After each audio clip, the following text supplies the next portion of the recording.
生成動トップが、の研究するのです。今日は、失われたものを探し、すぐということで、文章一緒の一節がいるとお話ししたいと思います。新概性のまで載せています。文章一緒の一節が大事です。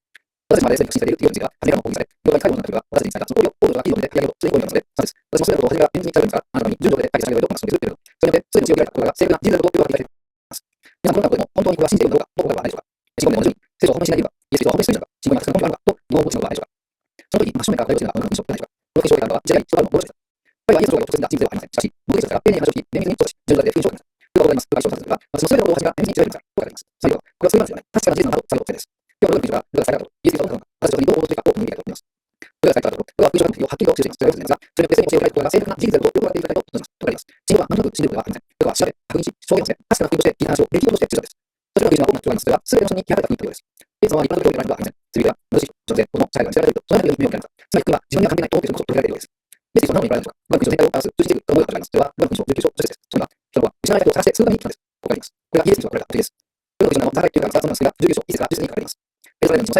ザーカイが罪を犯しているので、文字の本当の救いとこういった字、早口というので、とにかくの問題と対処をしています。日本に書いてある主前に書かれたペルサレムはこれが油の子というので、水の子が普遍的な救いの問題をしているです。イエス様は成功した人を褒めるのではなく、失われたものを探し、見つけ、救うのに言われました。では、失われた人は誰でしょうか。それは、東京の大学がありません。私たち一緒です。そして、一つです。今日は神の中で順中心に生きています。表面的には順調に見えても、心に不安、将来の不安、財政が本当の平安がない。そのようなこそ、聖書が失われた姿ではないでしょうか。しかし、イエス様はそんな私たちを見捨てたんです。自分が探しに来たことです。私が言うように、皆さんのことも探し、そして救おうとしたので、そして救い方その話を導いてくださっています。この文章の内容は報道した勇気のあるためのことや、ザーカの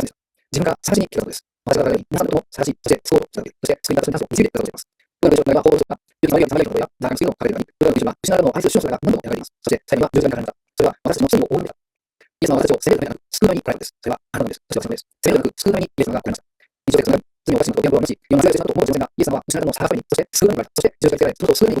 た。そして十字架につけられ、そのことを救うためにご自身を捧げられた。それは責めるためなく、救うために来られたのです。で、私たちはそれにどう応答するでしょうか。では、これは確かな事実だと語りました。イエス様は最初にこれは確かなという事実を語りました。それは私たちはこのイエス様にどう応答するでしょうか。聖書を知っているのは自分ではないかもしれません。もちろん信仰を伝えます。でもイエス様はご自分の救い主として自分の救いとして自分の救いとして救いをしてくれています。この主はあなたと戦います。それを遠くからではありません。あなたの人生のただ中で主が今も呼びかけられます。もし今人生に迷いを感じているならば、あなたが失われているのかどうならば、本当の救いを持っているならば、どうかイエス・キリストを救いとして受け取ってください。主は失われたものを探し、救いに来られたのです。どうか医者として生きたように、連盟で一緒として救いを受けました。そして彼がされたことはイエス・キリストを失われたものを救う主であることです。この国は2000年前の話ではありません。今日も私たち一人に触れられています。主はもう失われたものを探しておられます。そして私たちだけでなく、周りの方もそうしています。そして今私自身も助けたい、愛したい、そして救いたいと思われたのです。どうか私の人生を主に選んでいきましょう。お願いします。死なれたことを何度もなります。私の救いとして来られた主、私の義を事実として私にございました。もちろん神が私にございました。主は私のことを知るだけで実行するので、もっと反響して、あなたのことを知りたいと思いによって、どうかさに、どうかを求めていただきますように、私のことを導いてください。あの、迷いが私が知らないならば、どうか主イエス・キリストのことを求め、どうかドイツでございますように、されないものや、どうか求めながら、私を信じて、どうかでございますように、どうか今実の使うあなたの事実として私に教えてください。あなたのことを知ります。どうか、あなたのことを知ります。どうか、私に教えてください。あなたのことを信じて、私にされたものをイエス・キリストの名前でお願いします。アメン。お願いします。